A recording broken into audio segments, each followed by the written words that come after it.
Good evening, everyone. Welcome to another edition of The Gray Area here on the Black Man Unfiltered Network, simulcasting on the Sparta HQ Network.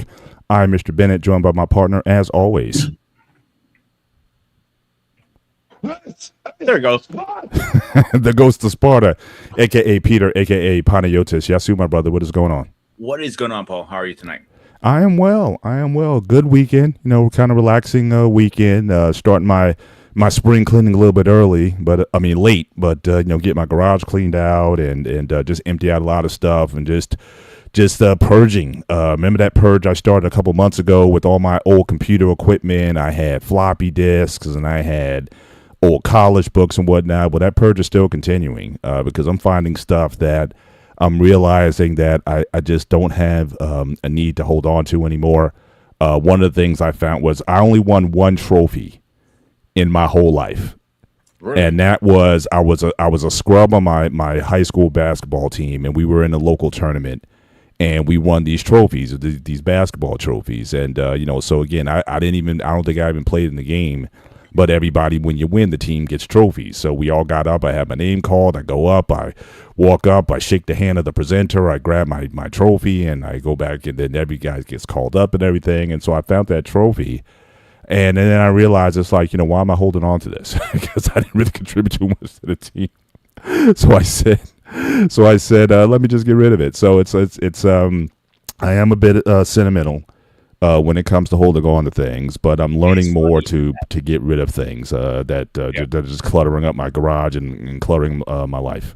It's funny you said that because I actually did some cleaning this week over the week too, because I went through my closet and everything. And my lady is having a yard sale on Saturday. So I'm bringing a bunch of my old shit. And if I make some money off that, great. If I don't, I don't. Most of the shit I'm getting rid of my old 90 toys and like the old Ninja Turtles, Batman stuff. Maybe I'll make some money off that shit. Who knows? Yeah. Now, look, if you're a collector, absolutely. Now, I've never done, in all the years we've been here, we've never done a garage sale. I don't think I have the patience to even set that up. Yes, I was a participation trophy. Yeah, right. Listen, I was a late. I didn't play organized sports of any kind until I was 14 years old. And my high school basketball coach, he cut me the first time I went out for the team. That as a junior, he cut me. But I was still on the team. I was basically I carried the clipboard, the chart, so I got to go to all the games and everything. And so he kind of let me about the experience. In my senior year, he just said, I can't cut this kid a second time. So he let me on. I got into scrub time. I would score a couple baskets here and there in the game or whatever and be like, yeah, I scored a basket. So, I just wanted to be part of the team. I think that was the biggest thing for me was just being part of something that I never experienced before. I know some of these kids now, you start at 3-4 years old playing organized sports and whatnot, and now with the travel team and the travel baseball and basketball and all these kind of sports or whatever, I just wanted to be a part of something. So for me, I didn't care. All I knew is that my name would be immortalized, certainly with that trophy. But now it's like all these years later, like I said, it really doesn't hold much meaning now. But at the time, it was a pretty big deal because my brother, for example, now he was a high school basketball kind of legend. I mean, my brother's like 5'9.5", and he was dunking basketballs in high school. Played at a local D3 school, which ironically, my brother-in-law, my wife's brother, actually him and my brother were teammates on that team. Never knew each other, but when we hooked up, we found all these family connections and whatnot. So that just kind of let us know that, hey, this is probably a big deal. And so, that was part of the connections that we knew we had. Mm-hmm. So it was a great thing. But my brother, he had all the trophies. I mean, he was, if there was a D League or something like that back in the day, I mean, obviously his height would have been an issue for a lot of teams, but he could have certainly did some things in basketball. That was his love and his passion. And if he would have had the opportunity to play, he would have played almost for nothing. If you got a chance to travel and all that kind of stuff. I still have most of my trophies from my martial shark career and my medals. The only 3 I don't have, they're actually at my instructor's dojo displayed are my 3 world champions trophies. The damn things are huge. They're like the size of me. Literally, they're humongous. Like I remember trying to carry that thing. That thing was told to me when I was younger.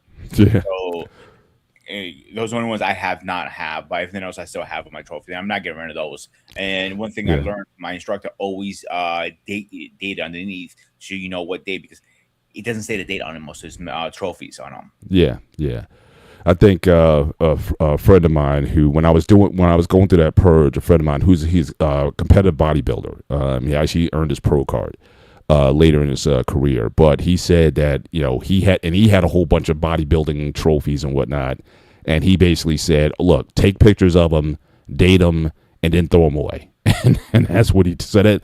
That made the process a little bit easier for me to partner with them, just to take photos. If you want to take videos of them or something like that, if you want to ever have like a collage or this is what I did or whatever, especially with content creators, you could certainly do that. But that was a part of his life that even though he's still very much into fitness, competing, competitive bodybuilding and whatnot, that's just not his life anymore. So he got rid of that. But we want to thank all you guys for coming on tonight. Just make sure when you come in, again, hit the like button, both here and hop on over to Sparta HQ Network. Hit the like button over there. Certainly, we appreciate the support that you give us.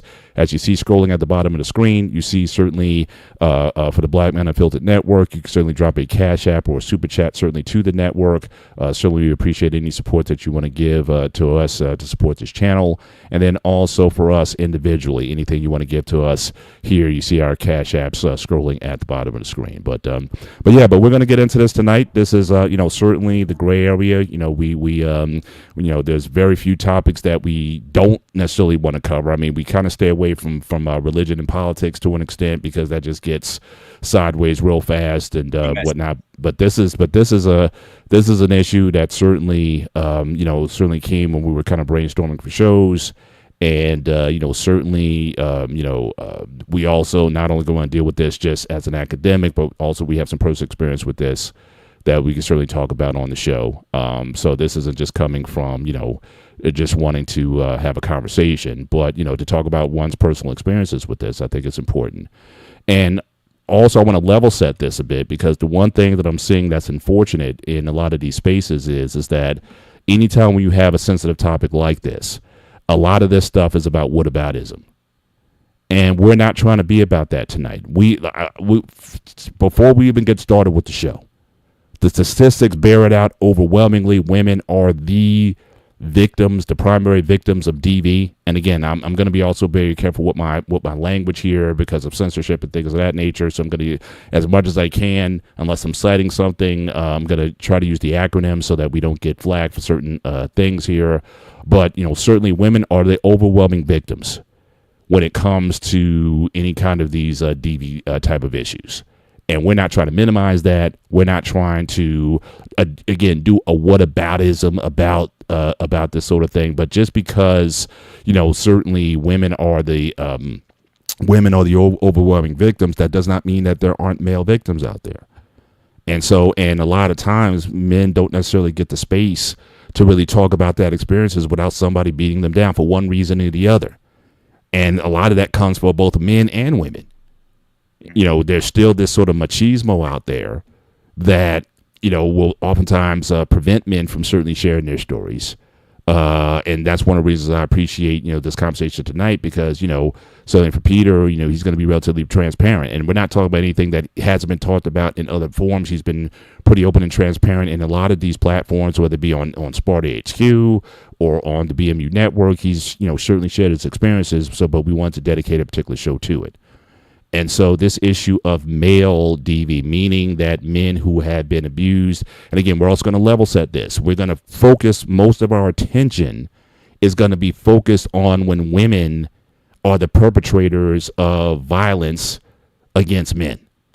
Because I know you have another community, you have the LGBTQ, and there's so many acronyms there, but you have that community where, certainly where gay men certainly experience that and whatnot. That's not going to be the emphasis of tonight. It's about women's abusing men, and we're also talking about violence. We're not talking about necessarily just the verbal stuff, but certainly, physical violence where women are hitting men. Law enforcement, how that's an issue, but really getting down to how we as men feel about these issues, especially when they've happened to us. And so that's kind of the direction that we want to kind of go in here tonight. We want to keep this conversation respectful. We're going to ask that the chat keeps it respectful. And again, we're not pointing fingers at anybody. We're not trying to, again, minimize women. You do have a right, if it's being done to you, report it, do everything that you can to get away from the situation, protect yourself. Same thing I would say to a man. But we cannot just put this stuff in a closet as if it doesn't exist. And so this is a pretty big step for us. I'm already seeing just by who's on live tonight. So this has certainly piqued the attention of quite a few people, as I expected that it would. And we're going to do our best to have a conversation. Again, we're, like we always say, we're not experts in anything. It's me and Peter having a conversation. And Peter's going to share some things that are personal to Peter. And he has a right to that. But we're not experts. We don't have solutions. We don't have whatever. We'll offer our opinions. You may agree with our opinions or not. But we want to have this conversation. And just if me and Peter were meeting one-on-one in a coffee shop somewhere to talk about this or whatever, we're kind of going to have that same kind of energy here. Mm-hmm. And so hopefully, we can, this will be productive. And again, men at least, understand that if men are going through that, one, that you're not alone. And that there's certain things that you might want to consider to try if you've been in that situation, steps you can take to get help in that situation. And that's kind of how we want to have the conversation tonight. So, but just to kind of level set a little bit, Peter, before I go in and start sharing, do you want to kind of have an opening statement or salvo that you want to drop before we get into this? Yeah, I want people to understand when it comes to man's DV, the numbers are actually more higher than they're reported because most men would not report it. They're embarrassed to report it. I have talked to other victims. I am one of the victims personally. I've talked to other victims. I have talked to law enforcement. I even talked to family members who are in law enforcement. I talked to lawyers. I talked to DV counselors, all this stuff. Men don't usually report this. Because the biggest factor is they're embarrassed. And it's nothing to be embarrassed about. If you're a victim, get the help. You're not trapped. I have helped multiple people because I know how it felt to be in that situation. And years and years ago, I said, I'm never going to be in that situation. And when I was in that situation, you do feel trapped. You don't know where to go. You don't know who to ask. You're scared to ask, embarrassed. Mm-hmm. But when you ask for the help and things are changed, you're going to have a breath of fresh air. Yeah. And also, I just want to give some additional context to this conversation, Peter. Do you want to share your background in terms of your combat training experience? I mean, go talk about that a little bit. What's your background in the martial arts? All right, so in martial arts, I have a third degree black belt. A style called Saijutsu Netsu. It's self-defense based. When people hear mixed martial arts, they think UFC right away. It's not. It's street self-defense motivated. Second, I'm also a three times world grand champion. On top of that, I had opened my own school. I have won medals, championships, you name it. I've done almost anything you can think except going pro in this style. My career ended roughly with a legal shot to the knee, and they took me out. Unfortunately, it was one of my goals to go pro, but things happen for a reason. God had a different path for me. If I didn't have my knee blown out, I won't admit none of you guys for this network. So with my martial arts, could I have defended myself in multiple chances? Absolutely. But I always find a way not to use my martial arts because I know for a fact I would have bracelets on my arms instead. Mm-hmm. Yeah. But I just wanted people to know that because not to say that, because a lot of times, this title, okay, you're a wimp or you don't, you're soft or all these kind of things, things that all these stigmas that are put on guys or whatever. It's not the case, but I think a lot of it does have to do with how you're taught and how you're raised. So again, even BMU is asked some questions here. Again, should we consider a mother's abuse to a son verbal or physical domestic violence if he's an adult? And again, that to me, that's a bit of a gray area in terms of the verbal piece. I'm not saying, and my man Eric here, he's talking about this as well, that, from a personal experience, that emotional and psychological cruelty and betrayal cuts a lot deeper. Again, I don't want to minimize that as well. But when it comes to statistics or reporting on these things, that's harder to prove. So if someone insults you or someone denigrates you in certain ways, is that reportable? Is that arrestable? Is that, so again, that, and I'm sure that exists, and certainly I'm sure it exists a lot more than the physical violence happens. No question about that. But how do we answer that question very fast? Go for it. In Pennsylvania and in New York that I know. The reason I know New York law is because my cousin was a detective in New York. So you cannot report somebody calling you stupid, retarded, all those names, all right? But now if they say, you know what, I'm going to delete you. I'm going to do any kind of violence. Yeah, threats of violence. Yeah. Thank you. That's what I was looking for. Thank you. You can report that for terrorist attacks, actually, it's called. That's the charge.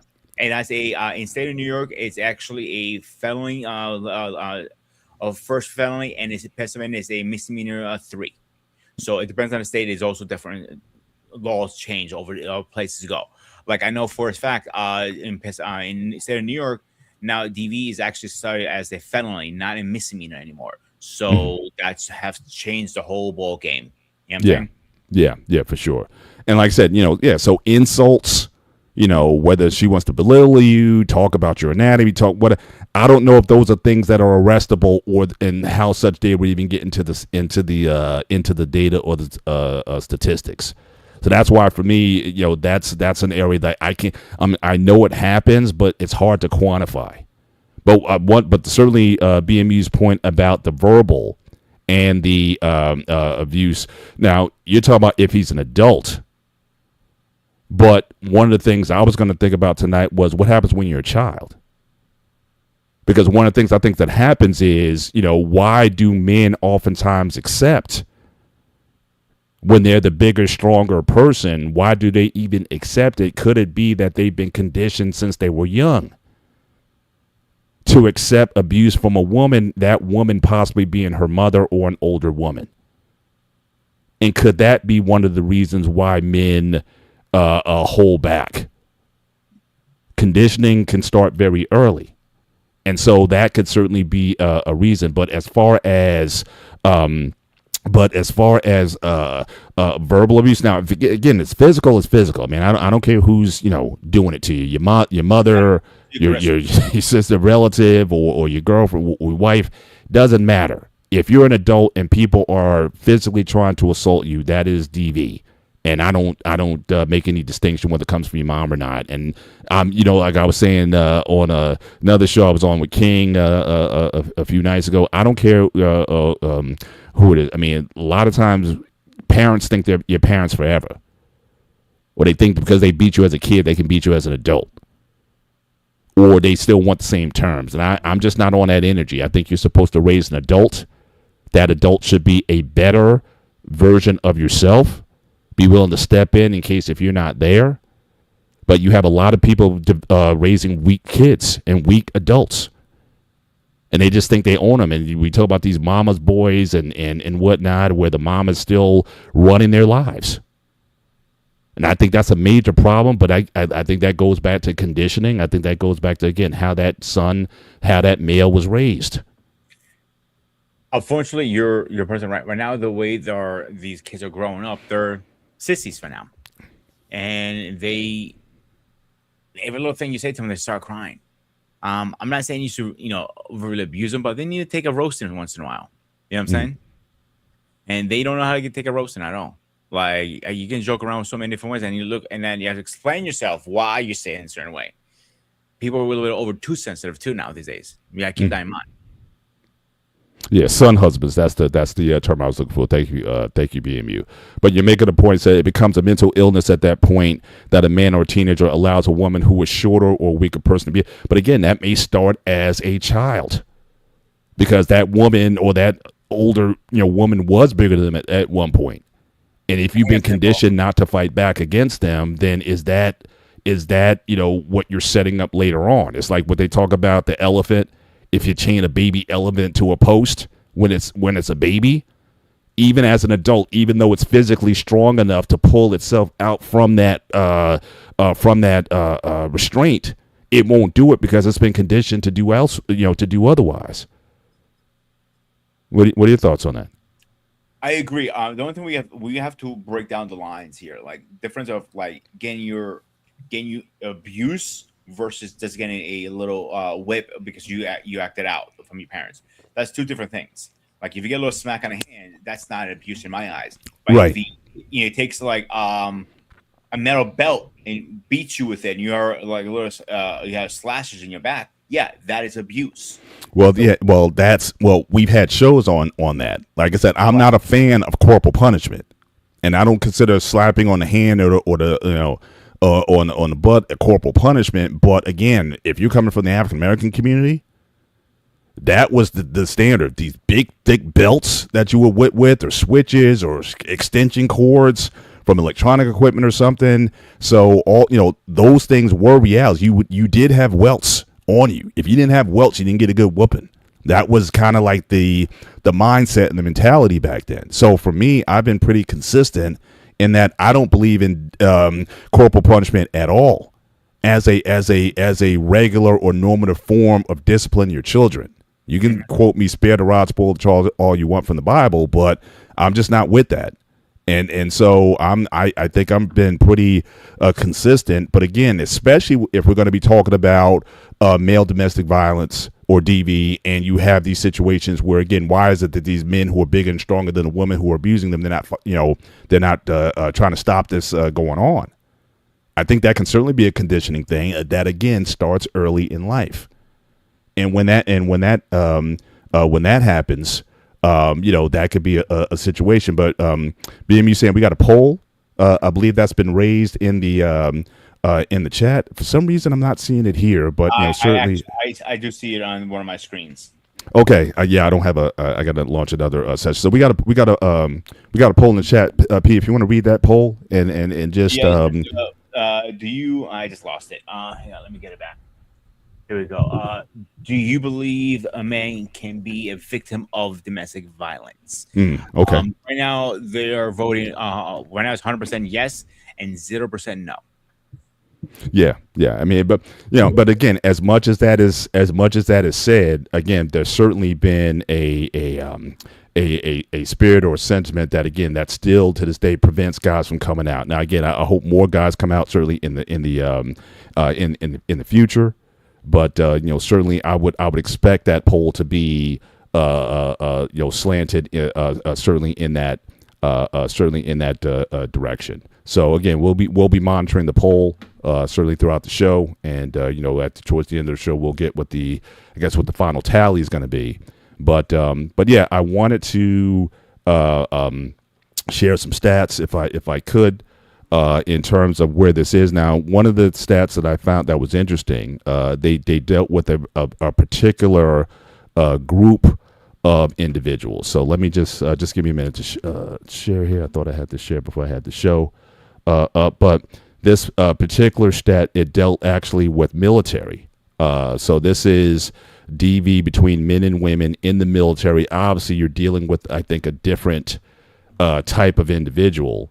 Who is in the military versus just a civilian. There may be a more tendency towards aggression, certainly in that case. And so let me just bring this up. This was a study from a while. And another thing, too, this has been going on for a while. But let me pull this up. Okay, so this is from Wikipedia, and I also cited the sources for these studies at the bottom that you can look up. So again, this was in 1997. Philip W. Cook conducted a study of 55,000 members of the U.S. Armed Forces, finding bidirectionality. That means that both the men and women are kind of giving it to each other. It's not just the violence isn't just going in one direction. 60 to 64% of intimate partner violence cases, Then there was another study, 2001, National Longitudinal Study of Adolescent Health found that 49.7% of intimate partner violence was reciprocal and 50.3% non-reciprocal. So again, it kind of goes back and forth. So it's not just one-sided.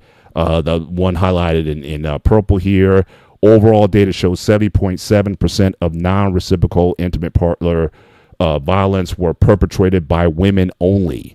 74.9% when reported by men, 67.7% when reported by women, and 29.3% were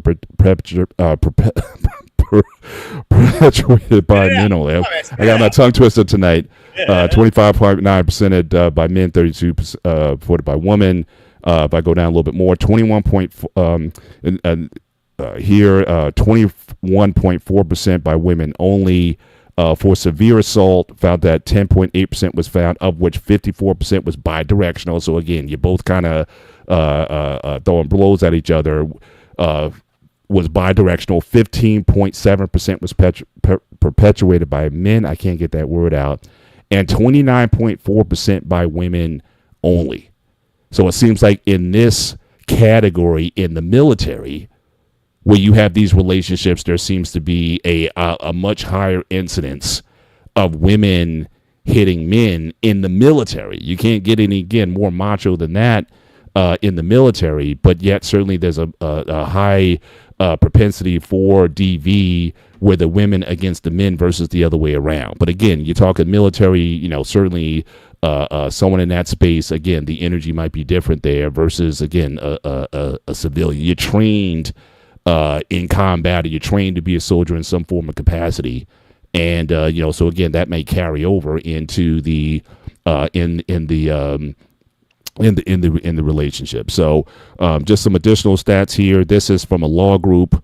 So again, you do have the Violence Against Women Act, but that act also is for men as well. It's not just for that. Is saying, again, nearly 1 in 7% experience severe physical violence from an intimate partner during their lifetime. Again, this was from November of 2024. Again, common challenges that males victims face. Again, the social stigma of underreporting. Again, many men feel that they won't be believed or may be labeled as the abuser. CDC shows only about 10% of men report sexual violence, physical abuse, or stalking by a partner to authorities. 10%. Lack of awareness about resources. So even within the Violence Against Women Act, there are programs, men you can call also. But again, how many will do that? And then the last one is misconceptions by law enforcement or service providers. Field officers or community advocates may mistake or dismiss male victims, assuming abuse only affects women, overlooking cases of physical abuse, emotional manipulation, or intimidation. Okay, so those are certainly factors why men are underreporting. But again, if only 10% are reporting, then how can any changes be made, whether it be on the political level, on the law enforcement level, if guys are not going to speak up when these things are happening? But again, we have these social stigmas that, you're going to be labeled a certain way if you're a victim of this, especially if you are the bigger, if you are the stronger, if you're the one who you would think you should be able to handle yourself in that particular situation. So again, the act is certainly, it covers, even though it's named for women, it applies to both men and women. Still, many suffer in silence. Only 42% of violent victimizations were reported to police, meaning the majority of survivors, especially men, may never receive the help that they deserve. Got some more stats here, and you can stop me anytime you want to, Peter, in terms of the anything you want to highlight here. This is from the national. You know what? Let me jump in really fast. Sure thing. Go for it. So let's go back for the military thing. Obviously, I have mentioned multiple times, I have a lot of friends in the military. So I seen this go. I seen it mostly from the women to the men. I know for a fact it's both ways, but I seen it mostly when they come back. Most of these guys are coming from from a big tour, a year tour, 15 months, 16 months, whatever. They're kind of messed up in the head. So they're not acting themselves, and the question has been asked: are you cheating? All this stuff. and tempers flare. And next minute, you know, tempers flare, fists go flying. And obviously, most does not get reported. Now, in the civilian practice, 10% is a very low number for us not to report things. Mhm. Like, I hate to say it like this, but when a woman gets hit, it makes it this big ass deal. But when a man is like, they like push it under the rug, and I seen it firsthand, personally, when it happened to me. The cops didn't give a shit. She even admitted it. Yeah, I threw the guard scissors at his ass. I slapped him around. No handcuffs in her hands. Nothing. Mhm. She got a $150 fine and got it dropped in the end. That's it. Yeah. So pretty much they get a license to hit and get away with it pretty much. Like, Yeah. Yeah, Black man talk about Trey. Again, we got I got Trey, who was, I believe, is in the Air Force. Trey said officers take their time getting those cases, and they often laugh. Yeah, so it's not something that's looked at. National domestic violence. What's that? Yeah. I'll give you another example. My cousin, he was dating a Puerto Rican woman. She stabbed him. She beat the crap out of him. And the cops showed up. They took her away. Whatever. The court came around, and the judge called her name up. I don't remember. I don't remember her last name, to be honest. You know, Jenny, whatever. Lazarus Vasalda comes up. He looked at both of them and goes, "She beat you up? Uh-huh. You beat him up. Uh-huh." I'm sitting in the back watching this whole thing now. He goes, "You're 6'2", right? Like more like 6'5". Yeah. He goes, "How tall are you?" 5'5"? I'm 6'2", 6'2 and a half, 6'2 and a half. And he goes, "How much you weigh?" 300 something pounds. "How much you weigh?" 125. "She beat you up." You go, "Huh?" He starts laughing in the courtroom and dismisses the whole case. He thought it was a joke. Yeah. Tells you that a lot. Our court system. Yeah, no question. No question. And again, just some additional stats here. So again, we're not, as I said in the show, we are not minimizing the overwhelming evidence that again, as far as women who suffer from this is a real problem that certainly needs to be addressed. 1 in 3 women and 1 in 4 men in the U.S. have experienced rape, violence, and other stalking by an intimate partner in their lifetime. Almost half of men and women in the U.S. have experienced psychological aggression and by an intimate partner in their lifetime, 48.4 versus 48.8 respectively. Women ages 18 to 24 and 25 to 34 generally experience the highest rates of DV. From 1994 to 2010, 4 in 5 victims of DV were female. Again, not trying to skew the stats in any way or for people to think that, oh, it's not happening or it's been over-reported women. That's not what we're saying here. Here, this is from, again, the National Library of Medicine. Again, citing this is something came out by Martin Hooker, Kevin King, Gary A. Jordan, and William Smock. Again, I can put in the chat. In fact, I'll do that now. If people want to look up these stats, or you just go back and play the show, you can get the link and download it. But again, as many as 1 in 4 women and 1 in 9 men are victims of domestic violence. In men, says usually DV is perpetuated by a man against a woman. However, females may exhibit violent behavior against their male partners. Again, 3 out of 10 women at some point are stalked, physically assaulted, raped by intimate partner, compared to 1 in 10 out of every men. Again, this is happening. Again, 500,000 women are physically assaulted or raped by intimate partner, compared to 100,000 men. Now, again, 5 to 1. Yes, women are solely victims of. But again, 100,000 men. That's not something that just needs to be swept under the rug. But again, But if you're not going to be reporting on what's going on, then that's going to be, again, that's what makes it problematic. Here's another study. Now, this is from the UK, but it's similar. A different study here from the cited from the UK, I believe. This one here says studies identified by the research prevalence rates of 3.4% to 20.3% for DV against men. Most of the men affected have been violent towards their partners themselves. 10.6 to 40% of them have reported being abused or maltreated as children. And that was the thing I was talking about earlier. Why some of these things are accepted by men or women. Did you see it in your youth? And if you did, then does that make you more prone or prevalent to accepting that kind of behavior as an adult? Again, that's one of the reasons why, again, I am not an advocate for corporal punishment. And again, I think I've been pretty pretty consistent about that. We got our guy Poppy Blanco in the building. Certainly, what's going on, man? Looks like these Knicks about to finally get that chip after 53 years. But it's certainly good to see you, sir. You said I'm doing well.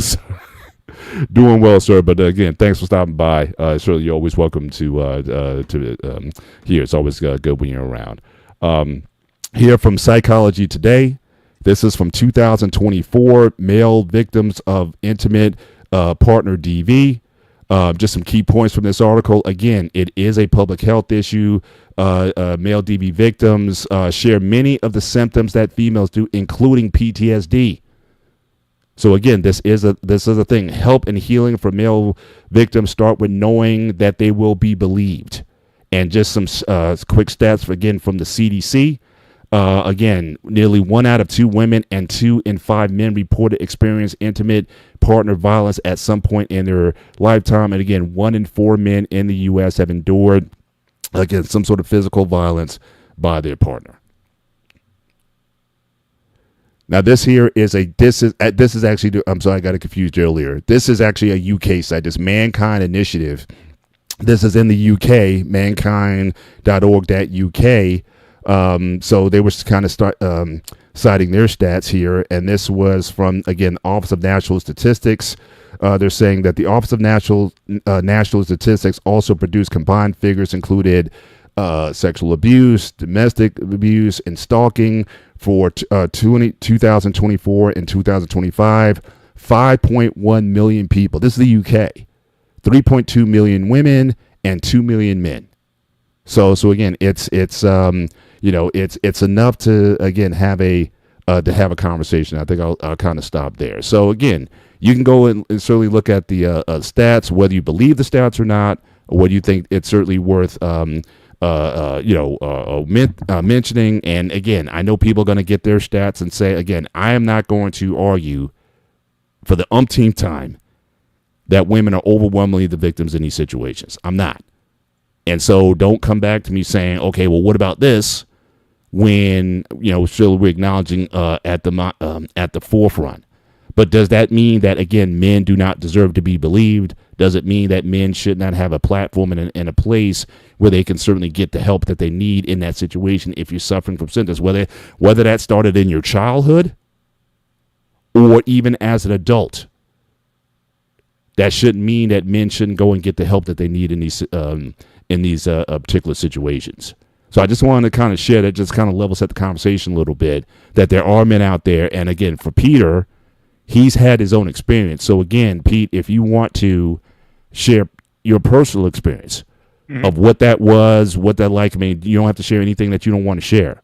No, but just to put a face on what that looks like. Again, as we said at the beginning, Peter has a multiple degree black belt in martial arts. He's won martial arts tournaments, so again, he can take care of himself. I hope so. but he got caught up in a situation that certainly and it affected him in a lot of ways. So if you want if you want to share your personal experience with this and just however you want to, floor is yours. You can just take it wherever you want it in this case. So when I met this woman, didn't think anything of it. She had a few drinks, smoked. Didn't realize she was alcoholic at the time, but that's a whole different conversation, of course. She used to always say to me like, "Oh, my ex-husband's brother used to beat his woman, and I slapped him the shit out of him. He would never do that again. Blah blah blah. Whatever." She tell me I always tell my kids, she had 2 boys and 2 girls, 4 kids total, saying, If a woman ever hits you, you never hit them back. All right. Didn't think anything of it. So our relationship was going down, up and down at the time. And I was sitting outside, minding my own business. Was gonna move out there pretty soon. And keep you guys in mind, it was not only myself, my mother was living with us too. She had nothing to do with this. So we separate our phone lines at a time. So I ended up getting a new phone. Verizon said to me at the time, we can't really transfer your T-Mobile phone, but we can transfer the number. You just have to get a new phone. No problem, whatever. Sitting out there, it was raining. I remember that much. She was drinking heavily. And next time she comes outside, like she goes to me, like, goes, "Is this your phone?" I'm like, "Yeah." "What's on your hand?" "That's my phone too." "Oh, you're gonna screw me?" Like, "I'm not screwing you. Don't worry, you're gonna get your money." Next thing I know, I'm getting slapped from every end. My first reaction, I put my hands behind my back because I know I do have neighbors. And Paul, you've been around this neighborhood. You see how the house so close. They're not far away, so people can see what's going on. So she eventually grabs me by my shirt and throws me off the deck. Throws my phone, throws my cigarettes, throws everything. I'm like, all right. Next thing I know, she grabs the garden scissor. She picks it up, puts it over her head. And remind you, she's about 5'1". Hail Mayors over her shoulder. I'm like, as I'm turning around, I see her doing like, "Oh, fuck me."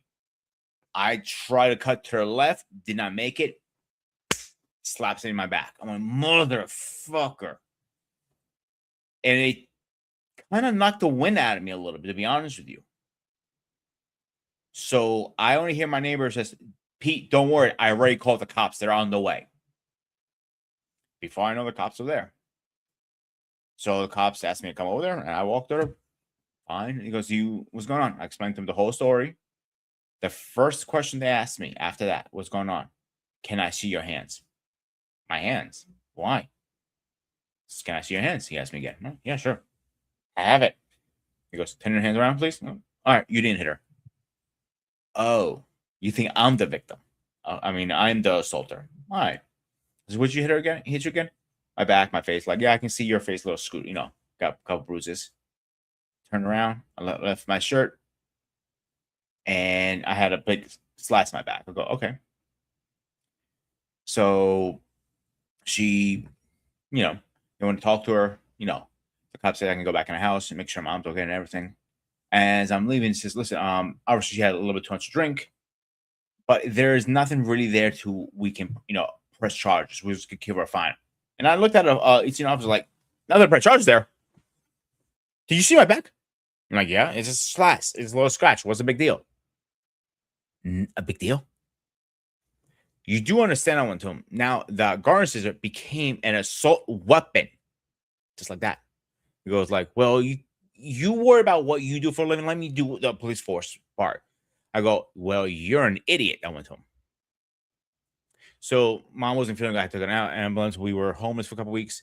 So I followed up, and they ended up dropping the fine too.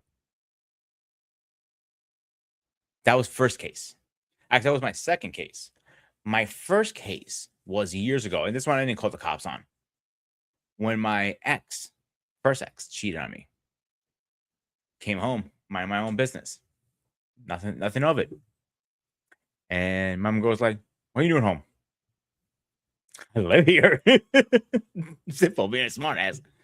She goes, "Oh, I thought you came from the front door." "We never come through the front door. We always come in the garage." My girl came from the front door for some reason. I woke upstairs. She's literally fucking somebody else in my own bedroom, in my mother downstairs, in my bed. She jumps off and attacks me. Mind me, I was carrying my firearm that day too. Didn't use it. Slashes my face open, my chest and everything. Hang on. Let's just again recap this. You walk in on her in your room, in your bed. She's having sex with another man. Mm-hmm. She sees you. She gets up from the act. Mm-hmm. So I guess she's like butt naked, Pretty and much. she attacks you. Yeah. Wow. Yeah, it gets even worse. Then she, Okay. we're trying to work it out. A week later, she calls the cops on me saying I pulled the gun on her. Like, what? I never pulled a gun on her. Can you prove it? No. How can I prove it? Because that's the problem. That's a whole, it was a whole episode. And people think I'm paranoid. Why I have cameras all over my house now. Every room has a camera in it for a reason. Think about what I'm saying, Paul. Now I have it. Yeah, I mean that's ultimately, unfortunately, a lot of guys think that again, they won't be believed unless it's recorded, and you got to have a lot of different angles and whatnot, in order to prove that you weren't the instigator or the perpetrator of what that is. And now we're in an age where everyone has a cell phone. I mean, if I had a son. That's why I would tell him, if you get into like an argument that's getting heated, if you can't get away from a situation, pull out your camera, pull out your phone and start recording. Because if it's going to be a you versus her, I still think that certainly the laws are such where, again, you're not going to be believed. Now, if it's in a public spot, I mean, I know a lot of public spaces, restaurants and whatnot, they have cameras now. I remember there was an Olympic gold medal sprinter, Sha'Carri Richardson. She got arrested by assaulting her boyfriend, who's also an Olympic track athlete, in the airport. But again, not only was it witnessed, but they also had the cameras showing her doing it. And she was kind of a restaurant spot. Now, again, what happened to her in that case? I doubt if the brother. I think they're still together, so I don't think he pressed charges or anything like that. But certainly, just the way she was just kind of going at him. But she was still arrested for it. But it was because of all that evidence that was there. It's almost like they had to. But again, what was the consequences of that? I'd have to look that up to see if there were actual charges. But they're still together now. So I guess the question I would have is, on multiple instances, on multiple occasions, she has assaulted you, and obviously, certainly nobody wants to walk in on their woman with another man. Why did you stay? To the best of your, to the best of your recollection? Because again, I mean, we got to ask this question. That a lot of times in these cases, this has gone on for a lot of times, and guys won't leave. Whether it be the physical or whether it be the verbal, the emotional, or whatnot, I think, that's a question that a lot of people who may not understand the issue, that's what they're asking. Well, if it's all that bad, why don't you leave? But again, the same question is asked to women also. Why don't you leave if he's doing that to you? And they have their reasons, but from a man's perspective, talk about why did you stay in that situation? Let's go with the first one. That I caught her cheating in my house. It was a week only. Because I was trying to see, maybe I thought I was wrong. I was young, stupid. You know what I'm saying? Mm-hmm. So the second time it was her alcohol talking. She literally begged me for a second chance. You know what? I'll give you a second chance, but I made terms and conditions. You're not drinking. You gotta come back and drinking. So she was only having like 1 or 2 beers on the weekend. I was fine with that, but not like having a 6-pack every fucking night and a bottle of wine on top of that. Mm. So she was getting sloppy, sloppy drunk with that. Yeah. Oh, absolutely, every night. Yeah. She couldn't wait to open a bottle, a drink in her hand when we go home. And I thought, I know a lot of Spanish people, and that's common in Spanish culture, having a drink after work and relaxing. So it's common, and like in even European countries, a lot of them it's common coming home after a long day, have a cigarette and a beer. It's common, or a couple beers. It's common, but I didn't put the science together because I never really lived alcoholism like that. You know what I'm saying? Mm-hmm. So eventually she ended up cheating on me anyway. So that's the funny part. Mm-hmm. Is because, I gave her a second chance. I was stupid. Now, if this happened with my current woman, and I know she wouldn't, no, there won't be no second chance. And I bet you, everything I have loyal, I wouldn't let this go. She's just getting a fight. Oh, hell fucking no. I would pull research every penny I have in my name to see justice happen. Mm-hmm. If a man can get me arrested, if I put my hands on her, let's say the day I put my hands on her when she threw the garden scissor, I literally roundhouse her head to the concrete. They wouldn't see it as a self-defense. They would see it as assault, as a man, DV man versus woman again. Mm-hmm. But that's okay. But you couldn't take this bitch in? No. Fuck that. And she thought it was funny. That was the funny part. Because we're working together, and she's laughing and making jokes about it at work. They're not taking it as serious. They're thinking like it's because they have a fucking vagina, they can get away with murder. I'm sorry. You need justice too. Mm-hmm. We are up to, as men, as a standard. You as women have to have a standard too. Mm-hmm. You cannot just say, "Oh, I was because I was drunk." No, drinking has nothing to do with it. But drinking multiplies your inside thoughts. You had violent thoughts and you act on them. Yeah. And probably you were allowed, and that's the thing also. This is that kind of behavior has probably been allowed in relationships that certainly came before you in the picture. And that's the thing also. So when is that? So again, this is conditioning on both. So what I'm seeing here, just from your example, is again, you have men that, certainly we've been raised with these ideas or raised with these values. One, that you should never hit a woman under any circumstances. You just don't. You should never under any circumstances put your hands on a woman. But as far as women, I don't know if they're being raised with that same standard. You shouldn't you shouldn't be putting your hands on anybody, at least unless it's self-defense. Mm-hmm. But certainly women, there have been some women who've been allowed to get away with this sort of thing, with men not retaliating. And I'm not talking about the ones that are being abused and whatnot. I'm talking about in these specific cases why, you have these women, if they hit once, they'll hit again. And nobody's checked them on it. And I guess I'm asking that question, like, why is I get law enforcement, and again, the way law enforcement interacted with you, basically you were basically guilty before proven innocent. In those particular cases, I still think as a person, I would rather put the deal with the consequences later. But I cannot. If I had a son today, I would never tell my son, never not act to protect themselves, physically or otherwise. If you can't get away from a situation, if that is going on, not to defend themselves. And I have known people who've gone after with frying pans and knives and blades and all this kind of stuff. And the guy's just trying to run away and try to skip or whatever. But again, I have no issue with a man using strength to disarm or situation. Now, I'm not saying you should just beat the crap out of somebody. Again, you talked about if you responded with a roundhouse kick or whatever, would that in that case, the fact that she had the scissors in her hand, would that have been reciprocal or reasonable response against a violent aggression? I still think so. But again, you being a martial artist, you know about how to disarm. You know how to, pin someone down without necessarily having to hit them. Correct. But in that instance, you didn't act either. So I guess what I was asking you earlier is like, why? What were the things that were holding you back from responding?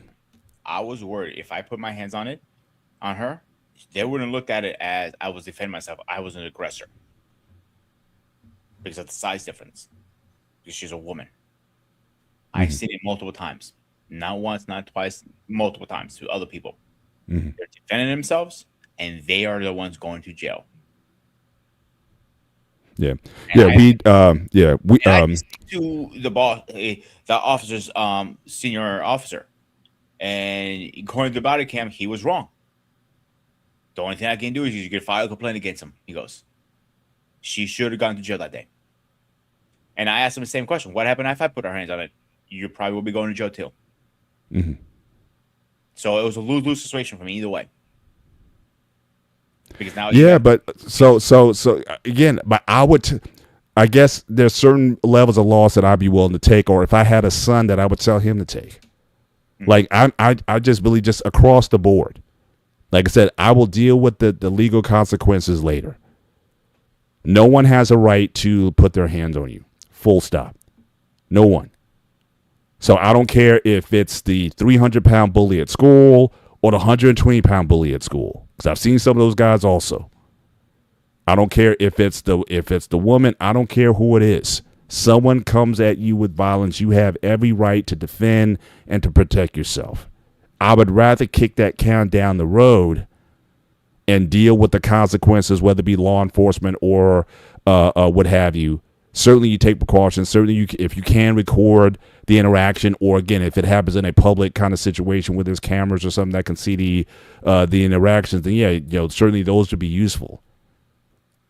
But because of the potential psychological damage that can do to somebody, especially a man, like was said in the Psychology Today study, that men suffer the same symptoms of PTSD just like a woman does. Absolutely. And you can say, well, yeah, I took a step back. I didn't defend myself because I'm afraid of what law enforcement is going to do to me. But what about your soul? What about the consequences in relationships that you have had to deal with? What about talk about? I mean, have you had therapy for this? Talk about that. What have you had to do to kind of help heal from that situation? So first, I was like guilt, blame, like I didn't know why it happened. So when I gave her a second chance, I thought we worked through it. But when the relationship ended, and the fucked up part, when she was trying to cheat on me, she was cheating on me. She was trying to hook up with one of my best friends, and my best friend looked at her like, yeah, he's gonna find out. He's gonna rip your goddamn head off when he finds out. So afterwards, yeah, I got a lot of therapy, and the therapist said you definitely had some PTSD from that. That's not even no question about it. Mm-hmm. My first relationship after that suffered because I couldn't open up. That wall was so high. It was past the moon, past Mars. It was on universe 3.8. That's how high it was. Nobody was taking that wall down. But it took years and years and years and years to take it down. And it took me almost 4 years to break that wall down. To the point, like with my current woman, I'm very open. She knows the whole story. I have been transparent with her from day one with this. And she understands where my insecurity issues come from. It's from that. Totally understands that. And she works with me. Mm-hmm. And when I have my moments, she grounds me. I'll be honest with you, bro. She does ground me. That's a woman you need to bring home to mom, I think, right? Yeah, no question. Yeah.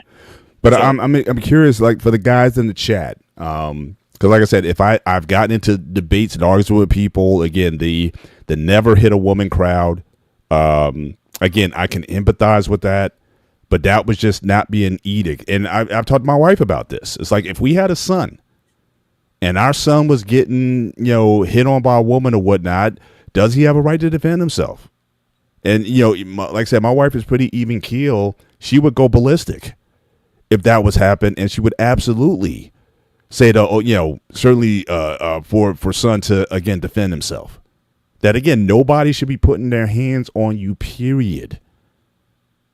Now, again, law enforcement being what it is, certainly that's a potential fear that you're going to have from this from the situation. But again, I'm kicking that can down the road, but I'm not going to the psychological damage from that.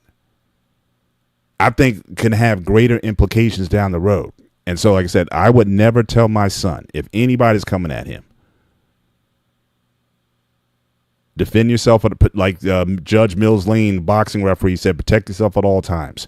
I'm going to be saying the same thing. That kind of attention should not be tolerated. Now, again, I'm also backing that up by the fact that, again, I do not believe in corporal punishment, where I think a lot of this resides. If you grew up where, mom would just slap you across the face or something like that, or that stuff was just accepted, are we setting up men for this kind of situation later on, where they're like the elephant is so conditioned that they cannot respond? Even, and I'm not saying hit back, I'm saying restrain. If you don't like the idea of hitting, can you restrain? Can you separate yourself from a way where, again, you're not taking the incoming? Instead of just balling up like a ball and just kind of taking it, but again, you have agency to do certain things. Unfortunately, the law doesn't look at gray areas, black and white. In the if your hands are on her, you're an aggressor. You're going to jail. Hmm. Doesn't matter if you just pinning her down and holding her like a Kurgai's control hold or into a naked choke. Hmm. Because your hands are on her, you're in the wrong completely automatically. As Hmm. men, we have a target on our backs. Hmm. Even I just pinned her down. Let's say I pinned her down on her stomach and I had her locked up, right? Hmm. Now, she's not in pain, but she's locked up. She can't move. And when the cops showed up, I was on top of her. I would have been in handcuffs on the spot. I get, and that is a price I'm set for me personally. Yeah. That is a price I'm willing to accept, or at least a chance, something I'm willing to risk. Now, what I've been seeing lately, because there was a time for the last couple of months I was kind of on like on a YouTube binge, so I was watching all these cop arrest videos, Yeah. like live action with the cop stuff. Usually, what I've been seeing as of late, especially like in states like Florida doesn't play. Florida's like, again, if there's an altercation between a man and a woman or whatever, y'all both getting arrested. They from what I've been seeing from Florida, it's like kind of cut down the split down the middle. If a couple's having a fight, they're both going to jail, and then they'll deal with it. It's like, oh well, he started and she started. It's like we taking both you in, and both you guys getting charged in that situation, at least in Florida anyway. And again, I would have to go state to state to see how they each one's doing. But I think some of these states are starting to open and say, look, we don't care who starts it. That we're going to deal, we're going to deal with this, which I think is again a fairer way to go about it, because as we saw certainly from the military stats between military personnel, the majority of those interactions, again, there was reciprocal violence. They're both going at each other. First of all, they've both been trained in combat, so you would think it would make sense to a degree that both will be using, whatever they've been taught to use in military to go at each other.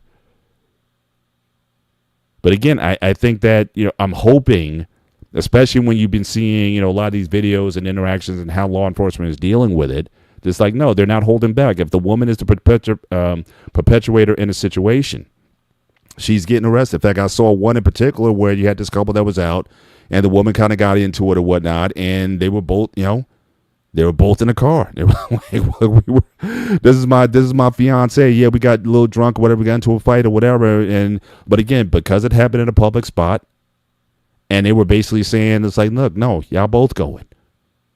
And she was all distraught. It's like, look, this cost me my job and career and all this kind of stuff. Because again, it's a felony. It's not I think a lot of these folks are not playing around anymore. And again, I hope that it continues to go in that direction.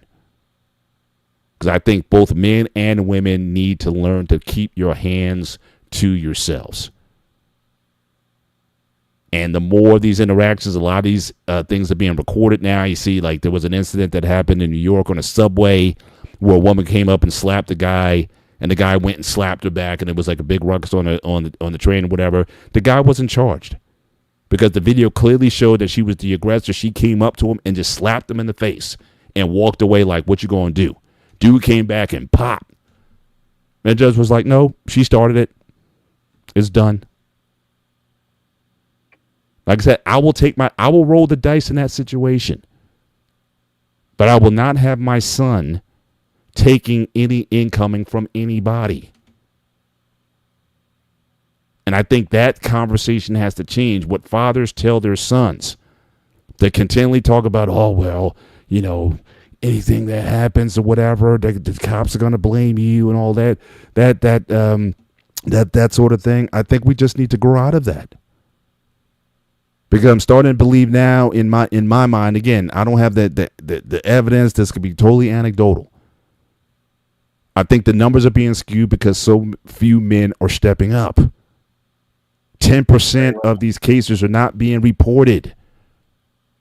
No, sorry. Only 10% are being reported. I think the number is a lot lower than that, to be honest with you, Paul. Mm-hmm. I know it says 10% in the survey, but if I say personally, I think it's like more close to between 2 and 5% only. Right. You're more often than you think. Yeah. And again, that has to change. And so as men, again, stop judging other men. I don't think you're wimpy or whatever. I mean, I would ask the legit question, well, why didn't you defend yourself?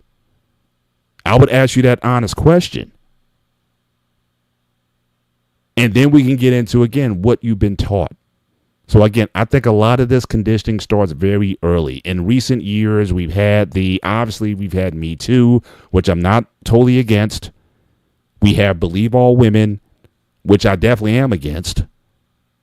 Because like anything else, I mean, it's like, look, things have to be proven. You make an allegation against somebody, no one should necessarily get the benefit of, by law, you're supposed to be innocent until proven guilty. So innocence should always be with the one that's accused. And let that be taught and, let that be figured out in the court of law. But I think unless men start to say, no, I'm not doing it, and let's also get to the psychological again, why you're staying. You talk about the conditioning, why you're staying. Could some of this also be because you don't think you could do better for yourself? Oh, absolutely. That's what it was. That's definitely one of the reasons. I mean, that's an uncut. And the fact that you admit that, again, I think that's bold. That takes guts to do so, because especially in these manosphere spaces, everybody's an alpha male here. So before the incident, she broke me down mentally. Coming up to me, this is the part that fucking fucks my head up a little bit. She goes to me at one point. She goes, "Oh," she starts grabbing my pants. She goes, "I want a real fucking man. I want a real fucking man. You fucking goddamn bitch." I'm like, and then she started breaking me down mentally. But in the same token, she goes, "Well, you fuck me better than any of my ex-husbands used to do." So which one is it? You want a real fucking man or you want what? She broke me down mentally first. Then it was physically. When she broke me down mentally, I didn't think I had anything. Nobody wanted me. I was worthless. I was a piece of shit. I was nothing. I should have been swallowed when I was a sperm sack. That's how I felt. And she would tell these things to you, like, just to beat you down. Yep, but for everybody too. Wow. But was that? Go, just spit it up. No, I'm going to make sure I fashion this correctly when I ask. Is this? Were you believing that before she told it to you? It's like if she told you something that totally wasn't true, it doesn't affect you. But if she went to a place that was kind of in you already, were you one that was like, "Hey, I'm with this lady or whatever, she likes me or whatever"? It's like, because I think some people believe that they can't do any better, or that they don't respect themselves to think that I can do better at the first instance. So the better question that's not the question you need to ask me. The question is, where was I mentally when I met her? Okay, fine. Start there. Yep. Let's go there. Let's back it up a little bit. When I first met her, mentally, I was not in a good place, shape, or form. Okay. I'm going to backtrack it even more now. So a few months before I met her, my father got ran over by a car in New York City. Survived. Mm-hmm. Then he was out of work, and the doctors told me, "You're not probably going to ever work ever again." So that is a big blow to a man who's always working since the age of 12 in him. Mm-hmm. How do you tell a man who's always working you can't work? You cannot drive a cab because that's just like not work. So then my parents separated behind that. And right before my parents separated, my dad even told me before his car accident, "By the way, I cheated on your mom multiple times. It's not a big deal. Your mom was giving it up, so I had to get pussy somewhere else." Just like that. So mentally, I was not in a good place. Mm-hmm. So by her saying those stuff, I was already in bad mental place. Mm-hmm. So she just added more fuel to the fire for me. Yeah. Appreciate our guy Craig all the way from the UK certainly being part of this tonight. I can answer that. Yes, you feel that you cannot do better. Again, there's so many layers to this. Again, what you've been, and certainly, again, we need justice now. Certainly been dropping certainly a lot of comments in the chat. Appreciate you being part of the conversation tonight. it's like many things that are kind of setting up this situation. How you've been raised, the values that you've been taught, the psychological thing, and what you come into the relationship with, and then how you're also broken down in the relationship until you find yourself in a situation where you think that you cannot get out of this situation. Again, it happens to men and it happens to women. Now, again, a lot of alpha males will be like, "Oh, you're just a weak individual." And I think again that language needs to stop, especially given what happens in law enforcement, certainly the current movements and the trends as far as how men are supposed to be interacting. Yeah. So let's say I went through this multiple times in my head and with my therapist and everything. Now let's take out the mental issues out of it I was having. All right, mentally, I was still the strong individual that you know now. Okay, or the strong individual before all this dad happened, parents separating, dad cheating, all this stuff, right? Mm. Yeah, she wouldn't be flying. I would have fucking ripped her ass apart so fucking hard. She would be in the female business crying. She was with man recovered from her mom's vagina. And I promise you that's what would have happened. I'm not a failure. She's a failure. Mm. So you failed 2 marriages. Is always the man's problem? Maybe we should ask him now. Maybe you're the problem. Mm-hmm. But you weren't asking those questions at the beginning, though. Nope. And that's what I'm saying. Also, it's like you talk about the state that you were in before, at the time you met her. You talk about some of the personal problems that were happening within your own family dynamic. You see this woman, and you find out early she's been married twice. Which again, in my view, that's now maybe at my age it's not as big a deal because I'm in my 50s now, so it's like it's not. You kind of expect people to go through multiple relationships, possible marriages and stuff. Maybe at my age, but again, you were certainly younger at that time. Again, these red flags, but again, sometimes the opportunity. Let's be real. Also, the opportunity for sex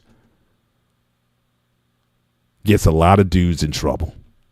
Oh, sex wasn't an issue. And you talk about and again, guys talk about, oh well, it's man's nature to be with a woman. It's the hardest thing in the world to turn down. I mean, we get all these excuses from again from a lot of these alpha dudes. It's like you see this red flag coming a mile away, and yet you still get into it, and now your emotions get involved in it, and now you can't get out of it. So back then, sex was an issue. I could get it anytime. I could pick up a phone and I had somebody in my house in less than 20 minutes. To be straight up, people. Have I said no to sex? Absolutely. Because so then that confuses me then. Yeah, because I thought at the time when we got together, then the only part I forgot to mention also Hercules passed away also at the time. So that was my first beagle. So mentally, I was going down drain. I didn't know where I was going. I was lost in life, and I thought she picked me up to make me better. No, she didn't.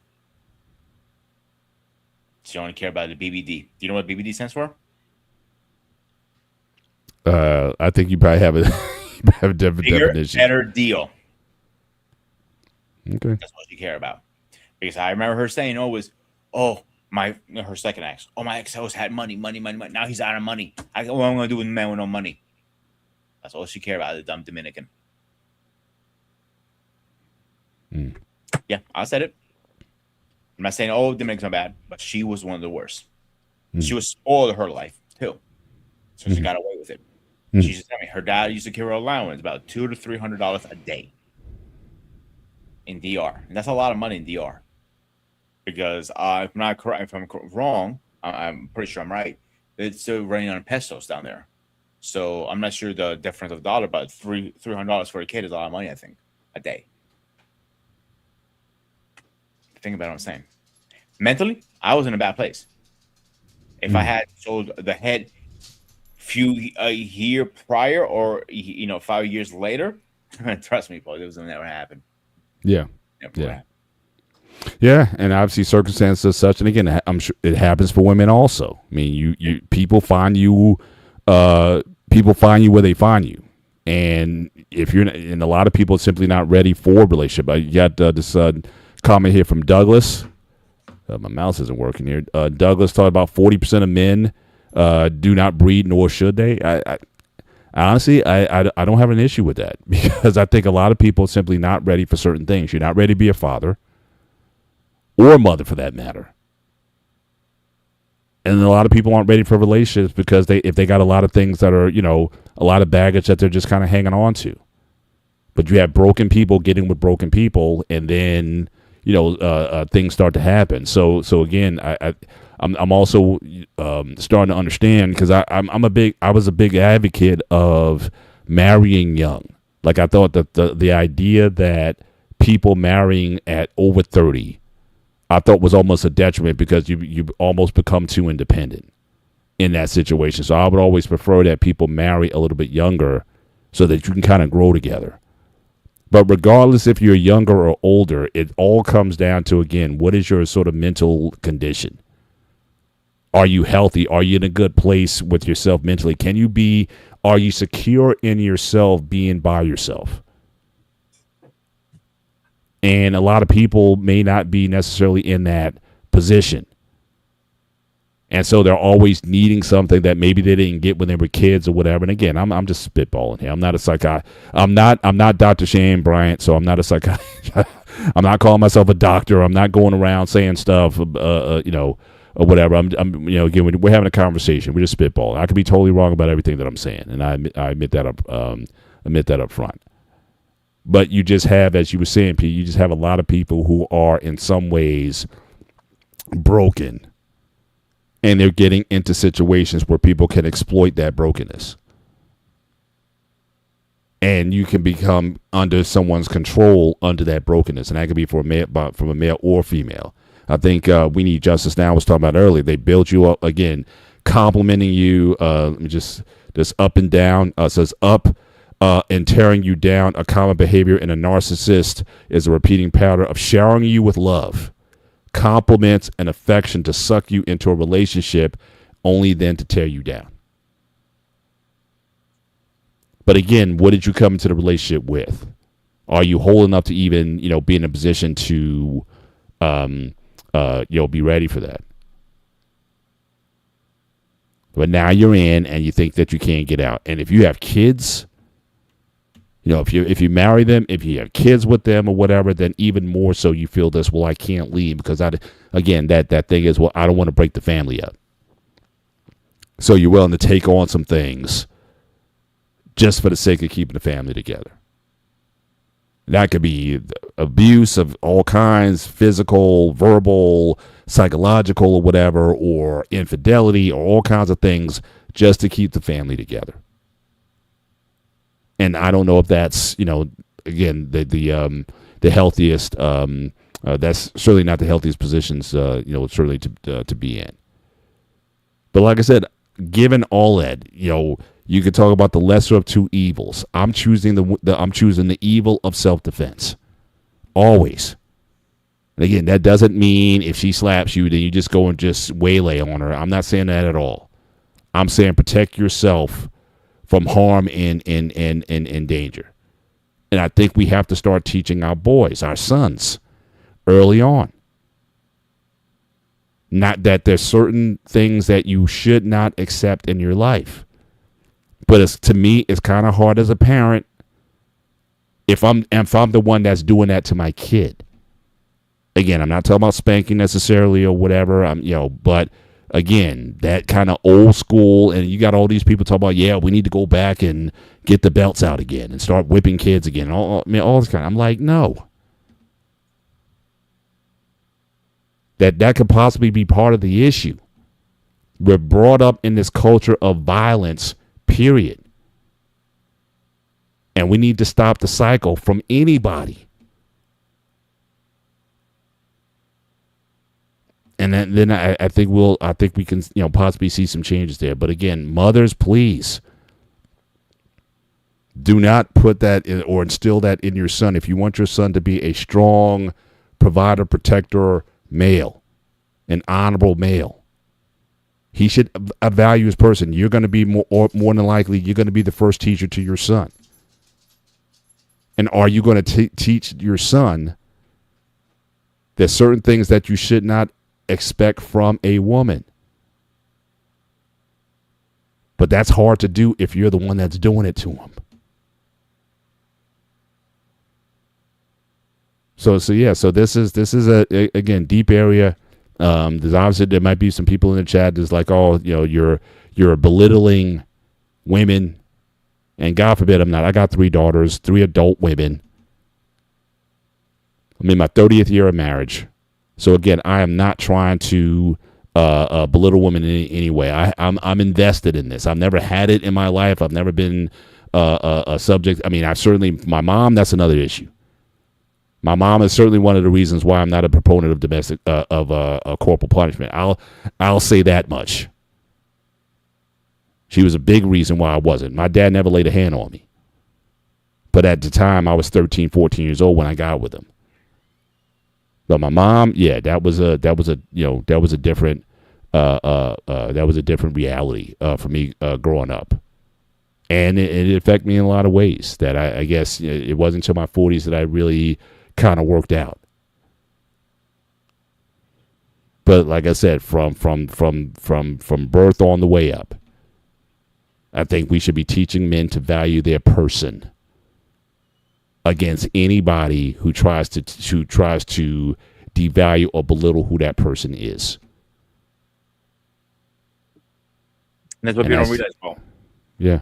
When you deal with belittling people or person, your loved one, your other half, you're breaking them down to the point that he doesn't know how to recover sometimes. If you're going to break him down, just let him loose or just don't say anything. Walk away.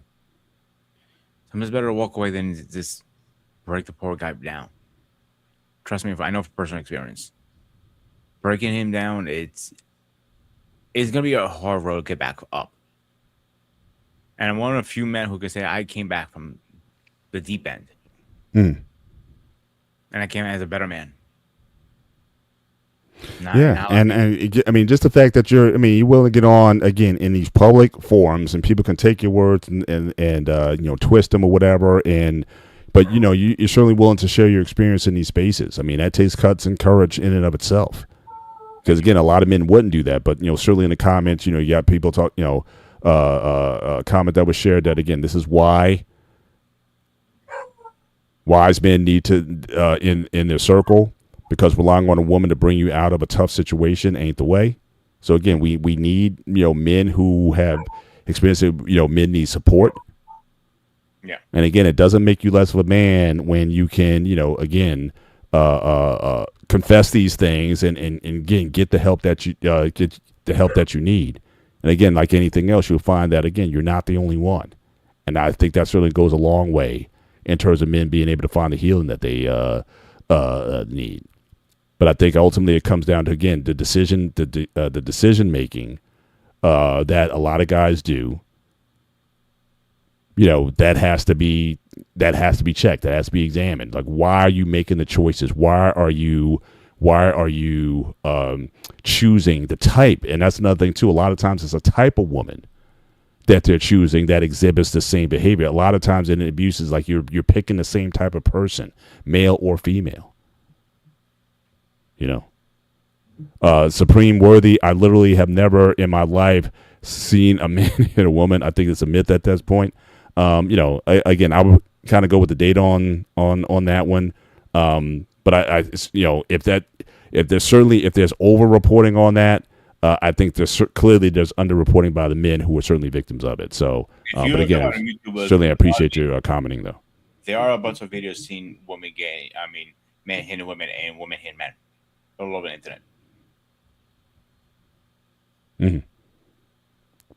BMU kids are way out of line now, and they are friends with the parents, and the teen take over the Yin's kids, beating up elders. Look, I'm not arguing the other way. I'm not going to take BMU. I'm not going to take this binary logic. You talk about the parents being the friends of the kids and whatnot, or these ultra strict discipline where, again, you get beat for any reason. No, there's structure, there's discipline, there are consequences. I think you can do that in effective parenting. But it's like in our community, we've been given these options. And trust me, our prisons are full of kids who got beat. Or the reason the prison they haven't, no, we got, the violence or the spare the rod. The rod has been given to a lot of inmates. So I don't think that's the issue.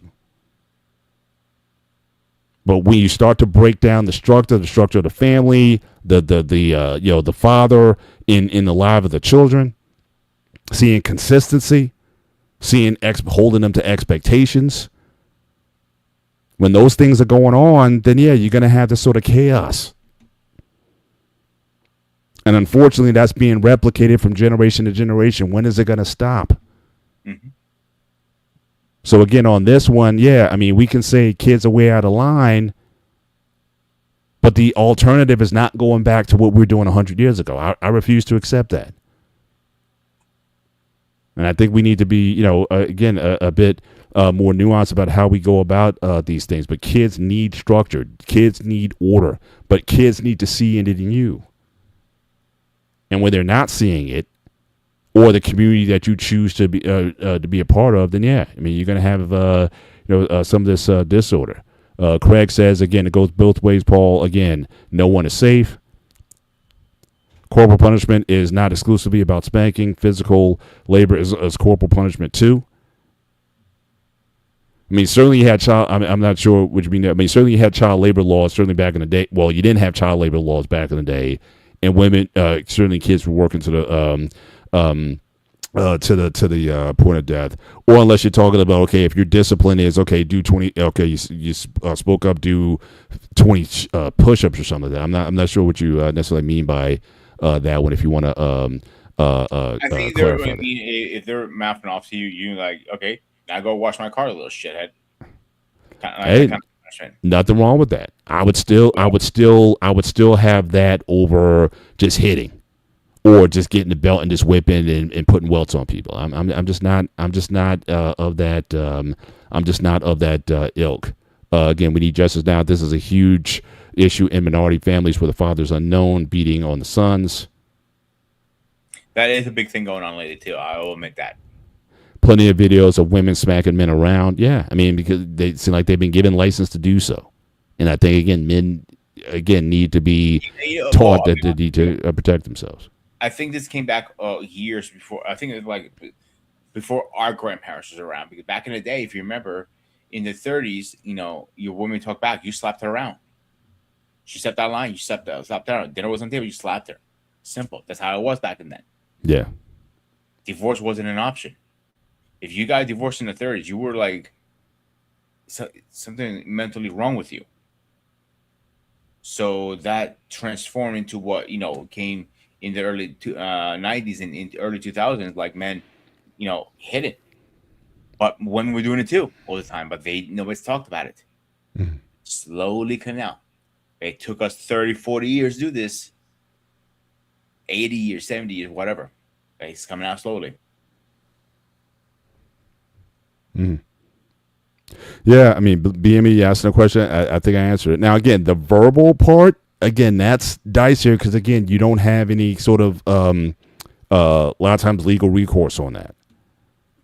But, again, someone putting their hands, again, let's start there. The verbal stuff, I mean, that's not to say that is not as damaging. I would say certainly, again, I wouldn't mess with a woman who certainly tried to abuse me verbally. That would certainly be a deal breaker. I'm not. What was that? And I'd be gone. Like, again, but are we teaching our sons not to tolerate it? And in not tolerating it, are we the ones that are doing it to our kids? My father, one of the things he would always say to me, and my brother said also to me when I was a teen, when I started living with my dad at 13, 14 years old, because again, I was book smart, but I was kind of nerdy and I didn't have a lot of common sense. And the common phrase that came out of both my brother and my father was, boy, man, you ain't ish. If you didn't have books, you wouldn't be ish. I was told that throughout my early teenage years. And so imagine what that can do certainly to an individual as well. And so again, I'm not in position to leave. I mean, I left the mom who had mental issues to live with my dad, who had a very kind of old school, his idea of parenting was to belittle you. And then also to my brother, and it's interesting, my father would belittle my brother, and then my brother would then take it out on me, he belittled me as well. And so again, I'm saying, when is that going to stop? When are we going to create a culture or an environment where, again, what we say and what we do lines up with what we want from the people that we say we love? So again, go ahead. Once told me, I can remember who, I think it was Anton, actually, now I think about it. Love should not hurt. And when love starting to hurt, that's what a problem is. It should be the most, when you or realize you actually love the person, it should be the most happiest time in your life. You should be excited to see her. You should be, making plans every week to do something. You should do whatever. You know what I'm saying? Mm-hmm. But love should not hurt. Yeah. People confuse that sometimes. I think love should hurt a little bit because you're trying to fight for her. Yeah, you should fight for your woman. I'm not denying that one bit. Mm-hmm. If my woman was up here right now, she'll tell you, I fight for her all the time. That's one thing she loves about me. I don't give up easily. It's kind of against my DNA, actually. Think about it. But yeah, love should not hurt. Mm. Here we got it. Yeah. From We Need Justice Now. Again, this other part here. So we talk about verbal abuse, physical abuse, or whatever. But again, neglect or putting your kids into adult matters. Should children have a childhood that doesn't have all that drama in it, but are you the source of the drama that your kids are going through? I certainly agree. Again, not everybody should be a parent. And I tell anybody, men and women, if you don't want to be a parent, then do what it takes not to be one. But people having kids way too early or just not, and I'm not even talking about so much financial. I'm talking about, because again, we got a lot of people who are in Appalachia or whatever who barely make $50,000 in a household, still have kids and still have families. So I'm not going to put this, you need $100,000 a year in order to raise kids. I think that goes a little bit too far also in terms of this narrative that we've been hearing about the cost of raising children. If you talk about, they need to have Xbox and $200 Jordans and all these other benefits or whatever, or the nicest clothes or these brand labels or whatnot, then that takes some money. Doesn't necessarily mean you're going to have a better kid, though. So I don't want the issue to be about money, but again, are they being nurtured? Are they being loved? Are they being talked to? Are they being listened to? Are we creating? That's what I mean by structure and environment. Structure and environment is not just what you can't do. Don't do this and don't do that. What can you do? Are you building an environment that helps them to develop? Are you talking to them? What are you saying? Or it's like, you can't want to talk, you just want to, like again, old school fathers back in the day, they weren't necessarily talking to you like that. Hey, let's sit down, let's have a conversation, let's go and grab a Sunday together and let's just talk. Now I've tried to do that for my girls. It's like I have date nights like with my daughters. Look, we're going out, just me and you. Talk about anything you want. Any beats that we have personally, anything that's going on. Pick a date or whatever. We go pick the spot you want to go to. Let's go one-on-one. I do that with each one of them. If they don't always take me up on it, well, I have to remind them, hey, we haven't done this for a while. Let's go out. Back then, it was like, look, I just like that scene out of Fences, right? I'll provide your house on you. I put clothes on your back or whatever. What more do you want from me? That's not necessarily nurturing either, but we certainly got a lot of old OG fathers who were kind of like that from that old school. Your nurturing that you got from your mom if you got it at all. I got Anton. If parents aren't placing boundaries on their children from day one and being consistent with it, children will find ways around them. Douglas, I guess he's clarifying his point. Moving rocks from one side to the other to the other for 4 hours. There wasn't that out of that Jackson movie, not the recent Michael Jackson movie, but I remember there was a Michael Jackson movie from a few years ago where you had the father, Joe Jackson, was having one of the sons. He would have to move bricks like from one side of the yard to the other. And, he was like, that was his training ground to show him. It's like, look, if you want to spend the rest of your life moving bricks, if you don't listen to what I'm doing, this is what your life is going to be like. And so that was his kind of old school of training them. Yeah, I could certainly consider that certainly abusive, especially depending on the age of the certainly the age of the kid.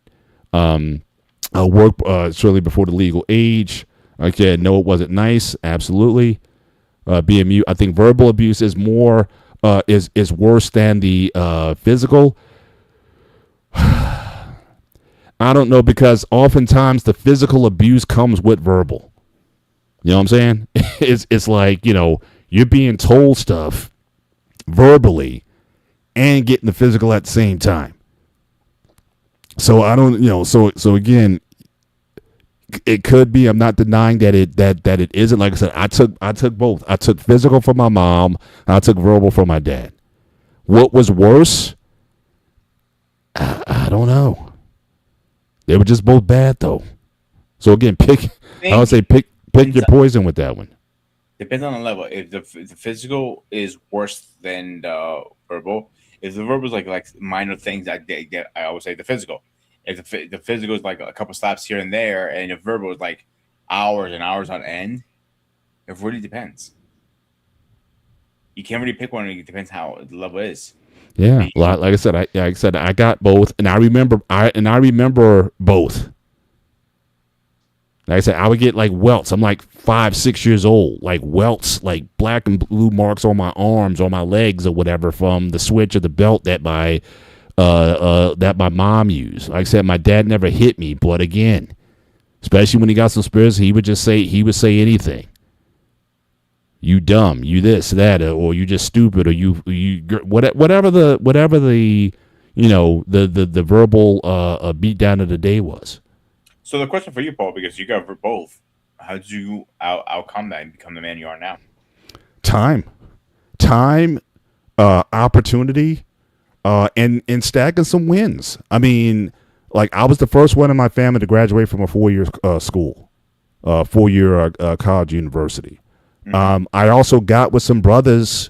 Shout out to 100 Black Men of Rutgers University for giving me an environment where I was around men that were interested in the development of men, mentally, spiritually, physically, and in all aspects, to think consciously as a black man. That environment certainly helped to nurture me. Getting developing a career, meeting my wife, having a family, because all that stuff that I was told when I was younger, and kind of seeing where people at. Look, I love my dad. I love my brother.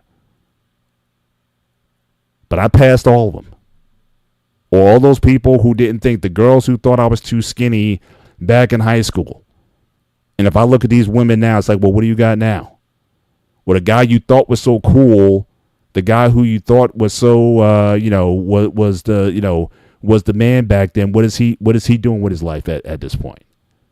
But like I said, I was in my 40s before stuff started to kind of click. It's like, yeah, it's like you have been through a lot. And then also, I think what really came to head was when I had to start taking care of my parents 10 years ago.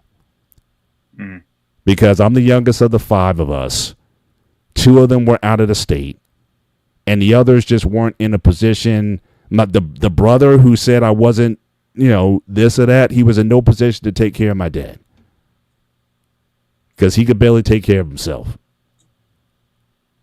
And so when I had to come in and I had to start doing things and figuring things out and whatnot, it was very stressful. I say this all the time. The reason why I'm bald is because I started losing my hair big time in that period. I posted a picture on my Facebook with my kids when they were babies still. And when I still had hair, okay, back then. Yeah, when I still had hair. But again, that 2016, 2017 period, that's when the hair just started just to stress. But at the same time, I kind of came out on the other side. And I started to realize that, yeah, I am that dude. That I did what my family prior to that never did do. Been married almost 30 years, got a great wife, kids, certainly they're functional adults. Still, they're still knuckleheads at times. There's still things I got to work out with them. They're not perfect. Respected in my community, respected in my church, respected in just other areas of my life. And so, yeah, it's just winning, succeeding one step at a time. But I always felt growing up that I was always last. I was the last guy picked when it came to when I was a kid. When you were picked for the basketball team on the court, 5-on-5 or whatever, I'll pick you. I was the last guy always picked. But now when it comes to certain initiatives, now I'm like one of the first people to go to. Not so much athletically, but just in life in general. What does Paul have to say about this or that or whatever? So it's about just winning. It's just about overcoming. It's just realizing that, again, what your life was, that I didn't have to stay there. Just keep your head down, keep working, and things just kind of materialize. But again, certainly meet my wife was a big deal. Because she wasn't nurturing. She wasn't one who was, going to use my past against me or what have you. She saw who I was and loves me for who I am. She doesn't always understand me. She's like, you're kind of weird how you think about things or whatever. But the more we've been married, the more she appreciates the person that I am and wouldn't change me for the world. And she'll say, look, you're that dude. And she poured into me and edified me and built me up. So again, it's the people who you choose.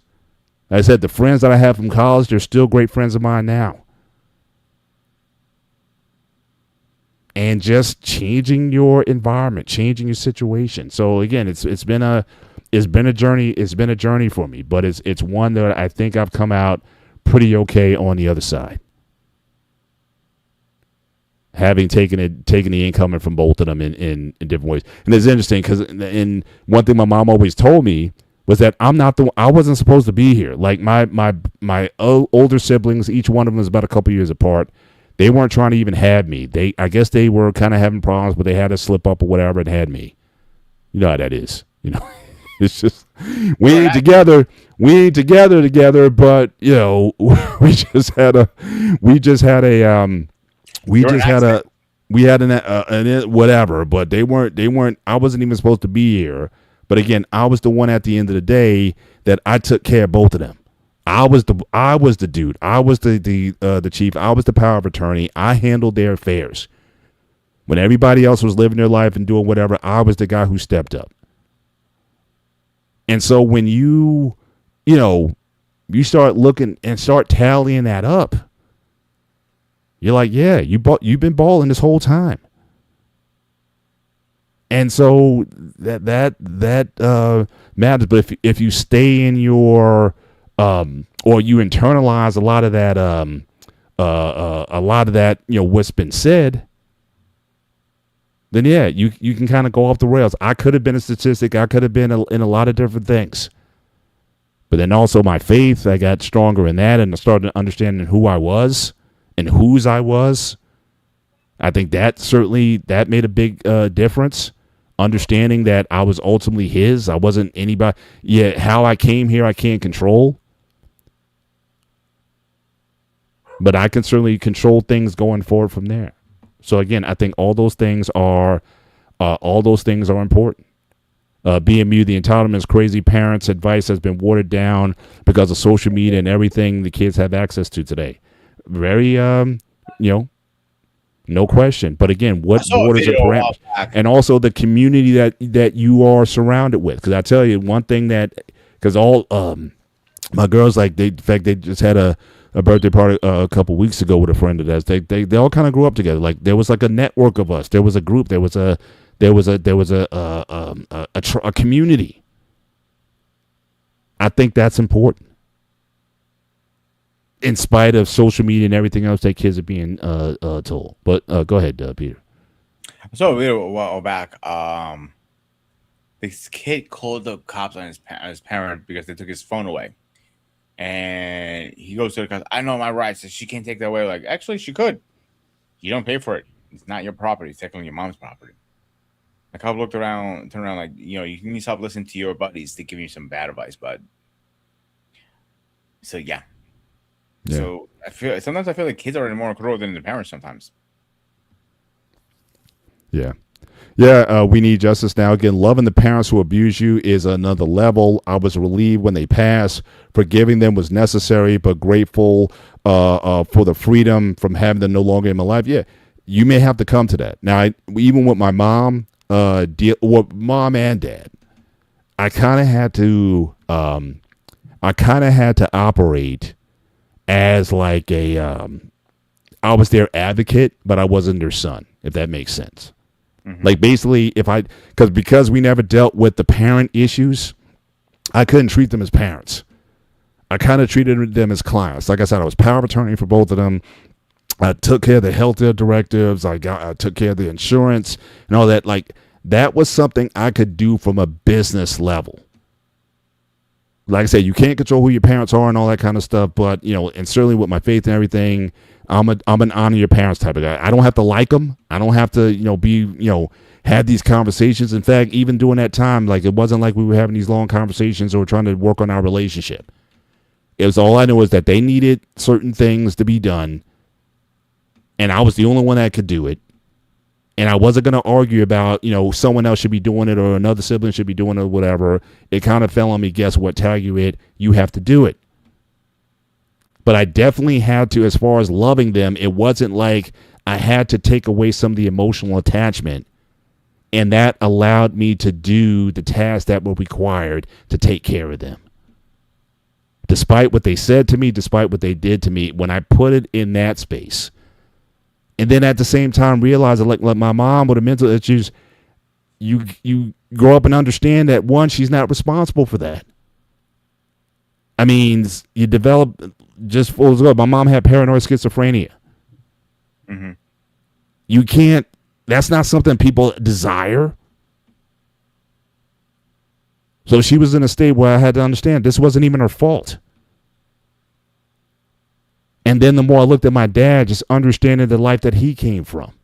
So a lot of this is also about perspective. He was certainly a child of his generation and of his era. And he had his own demons that he had to deal with. That I never had. My dad was a heavy drinker. I've never drank in my life. Because after seeing my dad in the conditions that he would oftentimes find himself in, it's like, I don't want that. And so I've never had a drink. So again, but treating them in those terms. This is what they need. Let's get it done. But I wasn't the one with the soft skills. If anybody of my other siblings, I would say, look, you provide the soft skills. Because I think my other siblings, they were better with that than I was. So you go and see mom on the weekends, you paint her nails, and you give her that time. I wasn't going to do that. We would go by and see my mom who lived in town. Sometimes I would take Doc with me, our dog. We'd be there for maybe 10, 15 minutes at a time. Hey, Mom, is everything okay or whatever? Here, she loved KFC. That was her favorite thing. She used to call it Kentucky Fried Chicken, not Kentucky Fried Chicken, Kentucky. That was just her southern accent. Kentucky, bring me some Kentucky Fried Chicken. Fine. Bring the chicken. Hey, you good? Set her up. Everything's good. Talk to the doctor. Is she good? Everything's good. Okay, Mom, we'll see you next week, or we'll see you in a couple weeks. Boom, out. You think that's why when she finally passed, it was a little easier for you to close that chapter in your life? Well, actually, it's interesting you said it. There was something that happened very near the end of her life that changed my perspective a bit. Like I said, I kind of shut off a lot of my emotions. But one time I was in there and I was feeding, like she was, she had some surgeries or whatnot, and I was just feeding her. Like I was feeding her like a baby. Like, her diet had to be modified. She had this pureed food, and I'm just feeding her. And it was weird because as I'm feeding her, whatever weight or stress that I had on my back, it's like with every spoon that I was giving her, it was like a weight that was coming off. 10 pounds was coming off. 20 pounds was coming off. And I just felt liberated somehow. Like that was like the first times I felt like, okay, I finally overcame something, or that I didn't, because when I would see her sometimes there was like a tension kind of thing. It was like, look, just get in, do what we got to do, and let's get out. And I didn't feel that. It was like, but it was like a week or two before she passed. And so when she did die, I mean, yeah, I mean the love was still there. But when I was operating in that space, I had to shut it off. And that's how I was able to get. That's how I was able to get through that situation. But certainly, but I can certainly appreciate. Again, we need justice now. Again, you do what you got to do to protect yourself. And I totally I totally understand that, But that's what I was able to. So I think we have the same parents. Yeah. So yeah. But that's kind of how it that's kind of how it was. But it was like But ultimately, I was able to again overcome a lot of things. But it was a precedent that I didn't want in my family. I wanted to break this cycle. So again, we weren't doing the belts. I mean, yeah, my wife, she may slap on the hand, yeah, maybe tap on the butt or something like that or whatever. But we just went another way with it, and I think we're better off for it. But certainly, as far as the abuse thing, I could not, in good conscience, raise my son to say, if you're a 5-year-old at the park on the swing set and a girl knocks you off the swing or something like that, push her back. I'm telling my kid right then and there that nobody has the right to disrespect you, not physically, not verbally, or what have you. Go into the places where you're respected, where you're honored. Don't take stuff that you don't have to. And so, I hope I've kind of given that to my daughters, and I do understand I can get to a point where, again, I think the swing back on that is sometimes, again, everybody needs critique, everybody needs accountability, everybody needs correction. When a young person thinks that correction or someone checking you for your benefit, especially if it's coming from somebody who would give their lives for you, if they start to think that is, oh, you just hating on me, yeah, that's a problem. And so I get the dangers in, when you do too much, that any kind of pushback, like everybody, not all your feelings or emotions deserve to be validated. And I learned that especially when I was in college. Again, 100 black men at Rutgers University. Those guys really did a lot to really groom me in a lot of ways. We push back on the people all the time. Just because you said it didn't make it true, and you got the pushback. And so if you were going to make a point, you had to make sure that your points were researched and whatnot. That's one of the reasons why when I do these lives, why do you think I put this information up? Why do you think I research and put, sources and data and statistics out there? Because in any place that I'm at, I want to make sure, I want to be as factual as I can. Does all the information is correct? No, not always. But again, you want to raise the level of conversation that we're dealing. There's too much people dealing in facts. I mean, dealing in hearsay and just stories and myths and all these other things. Let's deal with the real that's out there. Yeah. And let's have an informed conversation, which is one of the reasons why the gray area exists. And that's the problem, Paul. People cannot have a civil conversation. They like to argue. Mm-hmm. Mankind loves to argue. But it's very few people on this planet, including yourself, I can have a civil conversation with about any topic. Mm-hmm. Some people are hard-headed, don't want to budge, and you know how that is. We know a few people ourselves personally. Yeah. Yeah, from for sure. Our group of friends, I mean, of course. Yeah, 100%. Yeah. And you got to, at the same time, even though those things may have happened to you, especially when you're younger, again, you're going to have to, because again, if you let that stuff consume you, and again, we need justice, again, that's a horrible way to go. On my biological mother's deathbed, she double flipped me off. I called for a chaplain to pray for her and kept it moving. It was shocking when it happened, but I was leave when it was over. Again, that's a tough one. Yeah. I mean, I totally empathize with that situation, but it seems like, but at the same time, you did what was required. And this is also something that I always tell my kids. I'm always telling my wife, and ultimately I tell myself, you do what is required, not necessarily how you're feeling in the moment of the situation. If it needs to be done, if you're the only one that can do it, just do it. But you can spend hours, if not days or weeks or months, hemming and hawing and twisting yourself up in knots or whatever. Just do the deed. Make decisions fast, carry them out, finish it, and move on with stuff. And whether or not it's appreciated by the person that you're doing it for, you did your part. And that was another thing also, like it got to a point where, especially if nobody else was stepping up, so I'm going to do what I need to do. Now, if you got smoke with it, it's like, look, do you want to do this? So it got to a point, even with my siblings, nobody was like really pushing back on me. One, because again, I was making the right calls and the right decisions. But early on, everybody was trying to manage the situation from 2,000 miles away. I'm like, wait a minute, you're not even here. So let me do what I got to do. And again, I'll deal with the consequences later. Which is the earlier point where we're talking about male DV. Again, protect yourself at all times. Defend yourself at all times, regardless of who it is, but deal with the consequences later. But don't just be taking stuff from people and then dealing with the potentially lifelong consequence of that PTSD, of that stuff, and you wonder why you can't develop any kind of meaningful relationships later on because you haven't dealt with the stuff that was bothering you before.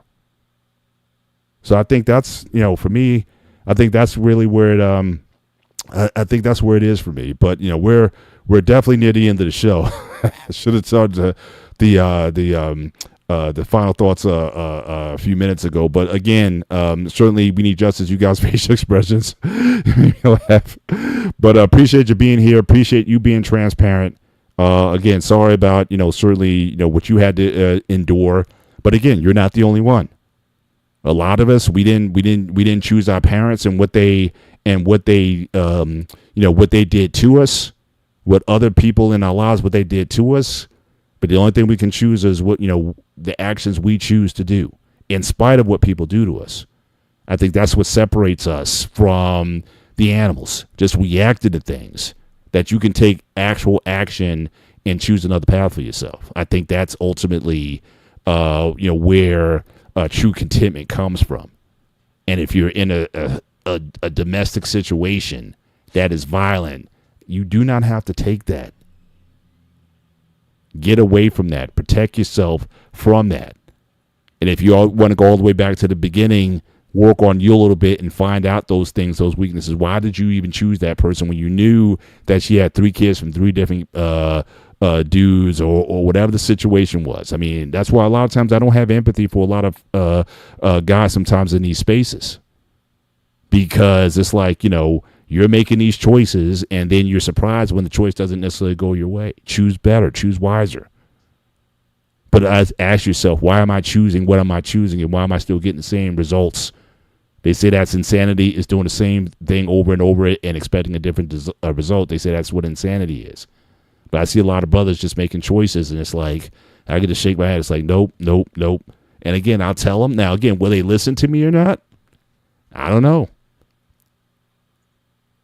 I hope some do, but I see the same guys. You're going back to the same issue, going back to that same woman. You know she's not good for you, but you're going back to that same person because she knows how to stroke your ego, but she's bad for you.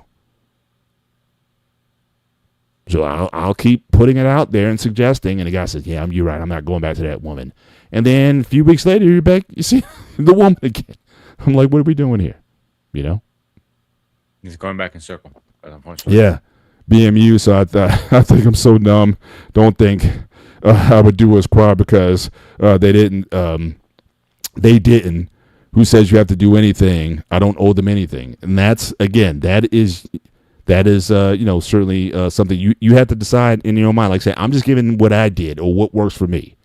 I'm not saying that when I say it works for everybody, but if I wanted peace in my soul, I needed to do that, and so that works for me. So I appreciate it. Again, you make peace with your choices, and if required to, then great, or do not do it. Absolutely. If you enjoy, appreciate that, yes, absolutely.